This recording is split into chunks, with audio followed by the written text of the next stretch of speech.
Terima kasih. Mohon izin saya tidak mendahului, tapi saya tadi didaftar. Setahu saya nomor 1 begitu, dan paling duluan datang di ruangan ini. Terima kasih pimpinan, Pak Menhan dan jajaran, kemudian Panglima TNI dan jajaran. Assalamualaikum warahmatullahi wabarakatuh. Paparan Bapak menurut hemat saya sudah cukup dilihat dari pandangan secara ilmiah pun mengena, ya.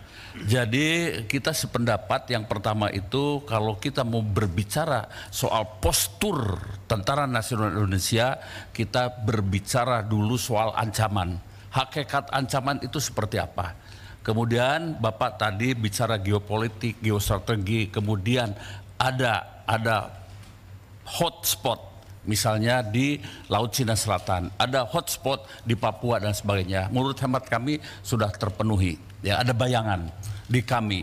Kemudian dari situ diturunkan bagaimana ancaman itu diatasi dengan sebuah standar penangkalan. Mengapa menggunakan istilah standar penangkalan? Karena kami Republik Indonesia terbatas dalam hal anggaran. Anggarannya banyak, standar penangkalannya mungkin tinggi. Anggarannya menengah, standar penangkalannya itu juga menengah. Nah, tentu anggaran ini menjadi problem.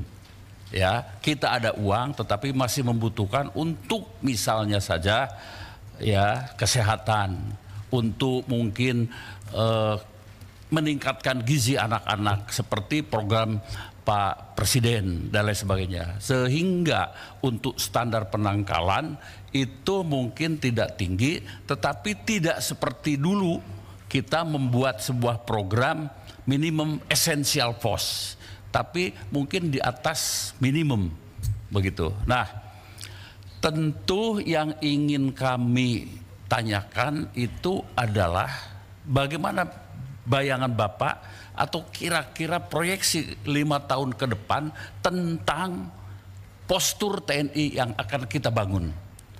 Kami kemarin Komisi 1 keliling ke BUMNIP, Badan Usaha Milik Negara Industri Pertahanan, termasuk ke swasta di Banyuwangi. Itu cukup kondusif dan cukup memungkinkan untuk membangun pertahanan kita untuk bisa lebih kuat dengan menggunakan katakanlah kemampuan kita sendiri begitu. Dan undang-undang Badan Usaha Milik Negara di bidang industri pertahanan saya kira sudah ada. Nah, mungkin kalau berkenan tidak hari ini, kita nanti kedua itu mohon dijelaskan kira-kira postur yang ingin dicapai oleh Pak Menhan 5 tahun ke depan seperti apa.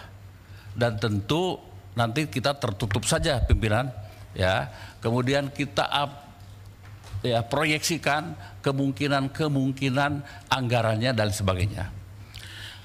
Bapak, pada tahun 2014 itu saya menjadi bagian di dalam timnya Pak Jokowi, Bapak Presiden yang sudah 2 kali itu, ya.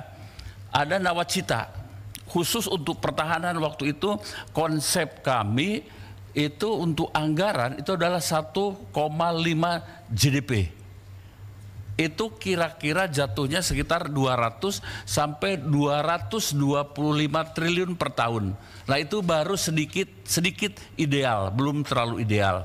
Sehingga kalau berkenan mungkin anggaran ini kita sesuai dengan cita-cita Bapak Presiden dulu dan sekarang dilanjutkan oleh Pak Prabowo, mungkin di 1,5 GDP itu ya cukup memadai di antara seperti itu.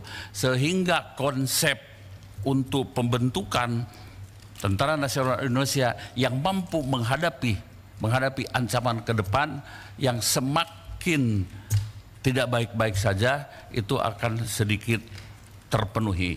Nah, saya kira Bapak waktu jadi Sekjen, kemudian Wamen, mengenal juga ada namanya buku biru. Nah, mungkin buku biru 5 tahun ke depan kita mulai dikonsep lagi, sehingga kita akan kawal terus Dan saya yakin dan percaya seluruh anggota Komisi 1 akan berada di belakang Bapak untuk mensukseskan ini. Itu yang pertama. Yang kedua, itu untuk Bapak Panglima, kami melihat Bapak Panglima sudah memaparkan dan sebagainya.